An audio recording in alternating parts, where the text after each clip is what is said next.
So you've checked the weather and you've got your bags all packed. You've even packed up some snacks for the airplane. But for some reason, you feel like you're forgetting something. Well, today I'm going to share with you the 10 things you need to do before you leave for the airport, especially if you're traveling internationally. Let's go.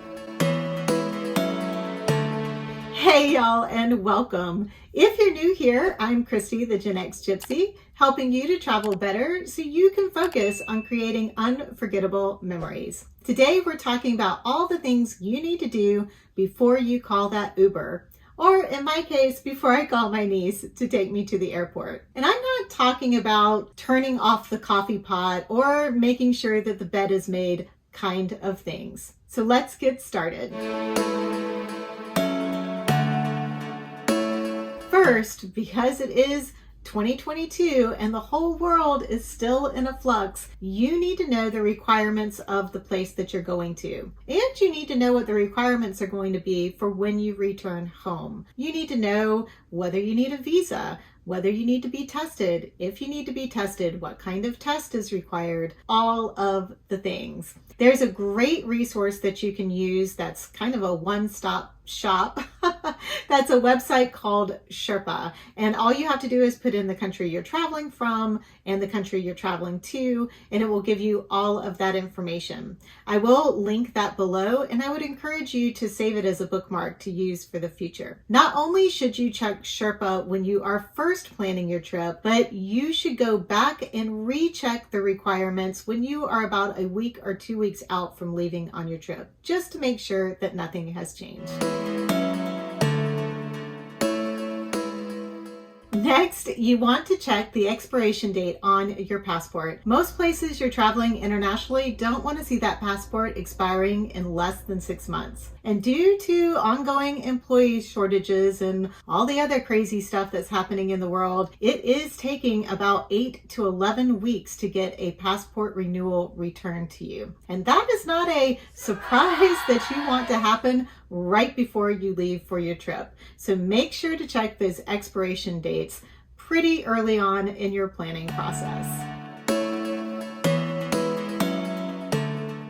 Third, purchase your travel insurance. Although some things seem to be going back to normal, there are still a lot of uncertainties in the world today. So make sure you have your travel insurance to help cover whether you have prepaid expenses for your trip, or once you're on your trip, something happens to you or in the place that you're traveling to. Or perhaps you might even end up getting sick yourself and need to cancel the trip. Whatever the situation is, make sure that you purchase some travel insurance. Read the fine print on the travel insurance to make sure the situations that you want to be covered for are covered. Also, make sure that your travel insurance starts the day before you leave for your trip, or at least that morning that you are leaving your house to go to the airport, and have the travel insurance end at least a day or 2 or maybe even 3 after you are supposed to return from your trip. You just want to make sure you're covered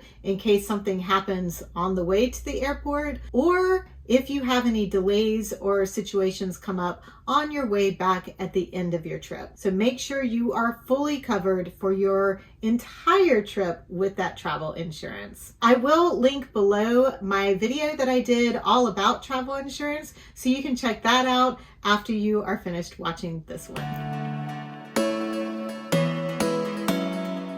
Fourth, before you start packing any suitcases, go back to your airline and check and make sure you know the exact sizes that they allow for suitcases and what the weight requirements are. Seems like the airlines keep changing everything up. And if you are flying on a budget airline, or perhaps you have a budget ticket on an airline like United, you definitely want to check and see what you are allowed to bring, because they are pretty strict on whether you can have a carry-on or personal item or a checked bag. So check to make sure you know exactly what you're allowed, what size suitcase you're actually allowed for whatever that situation is, because your checked bag can be a different size than what your carry-on bag can be. Check all the sizes and all the weights to make sure you don't end up getting to the airport and having to pay extra baggage fees that you didn't budget for. Fifth, you want to make sure to let your banks and your credit cards know that you are going to be traveling and where you're going to be traveling to and for how long. Now, most credit card companies tell you these days that you don't need to notify them that you're traveling because their AI system picks up on stuff like your tickets that you bought, and if you've paid for a hotel room or whatever, they use their AI system to track you because, Big Brother is always watching. But that system doesn't always necessarily work. On my recent trip to the Florida Keys, when I drove up from the Keys to go to the Everglades National Park, I stopped to get gas outside the park and my card was declined. Now, granted, Capital One did send me a text to ask if I was the one making the purchase, which is great and all, but by that point, I had already switched cards that I was using to pay for the gas anyway. So it was just a little minor frustration. But if you get somewhere where you've been traveling for like 20 hours and you go to sit down to have your first meal out and you're exhausted and jet lagged and all that, and your card's declined, you're not going to be a happy camper. Just to save yourself the possible hassle and maybe embarrassment, make sure to give your banks and your credit cards a heads up that you're going to be gone.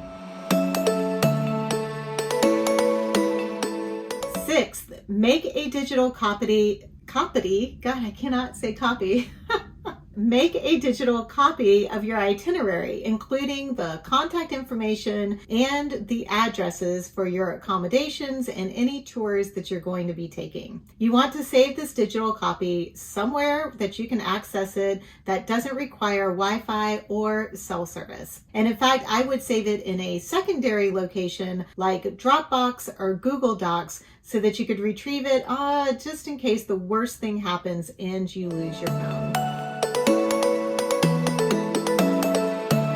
And while we're talking about digital copies, number 7 is to take photos of your passport. You want to take pictures of the first 2 pages of your passport and the last 2 pages of your passport. If you're traveling domestically, take a picture of the front of your ID and the back of your ID. And if you're vaccinated, take a picture of the front of your vaccine card and the back of your vaccine card. Just like with the itinerary, make sure you save those photos somewhere that you can access that doesn't require cell service or Wi-Fi. And again, I would save them in a secondary location as well. And the 8th item, once you have all of the digital copies of your itinerary and your passport and your vaccine card, send them over to your emergency contact. Whether that's your mom or your daughter or your best friend, whoever is going to be there to take your call when things go sideways, make sure that they have a copy. Now, obviously, this is going to be used in the very worst case scenario, but I'm one of those people that believes that if you're prepared for the worst, then, maybe the worst won't happen. It's why I always pack a raincoat with me when I travel, even if I'm going to the desert. If you haven't been able to tell, I have been giving these items in order of getting closer to leaving for your trip. So the next couple of items are going to be ones you'll probably want to do in the last 24 hours before you leave for the airport.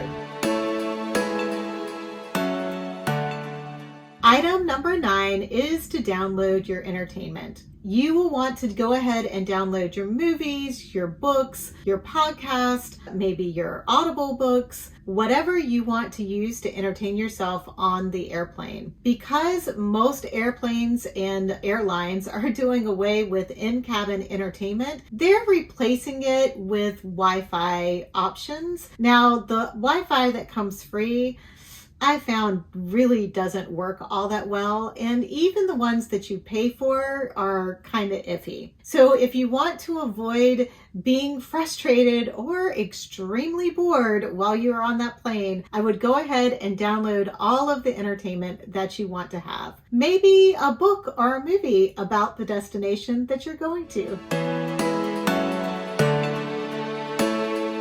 And lastly, make sure you do your online check-in as soon as you possibly can. Most airlines allow you to get on 24 hours before your departure time. This will save you a lot of time at the airport, and who knows, you might even be eligible for an upgrade at no cost or very little cost. You'll want to make sure that you save those boarding passes on your phone somewhere you don't need Wi-Fi or cell service to access, because for some reason, the Wi-Fi and cell service is not very dependable at the airport. Now you are ready to order that Uber. And if you want some advice on how to get through security quickly once you are at the airport, check out this video next. Thank you so much for watching, and I look forward to seeing you in the next video.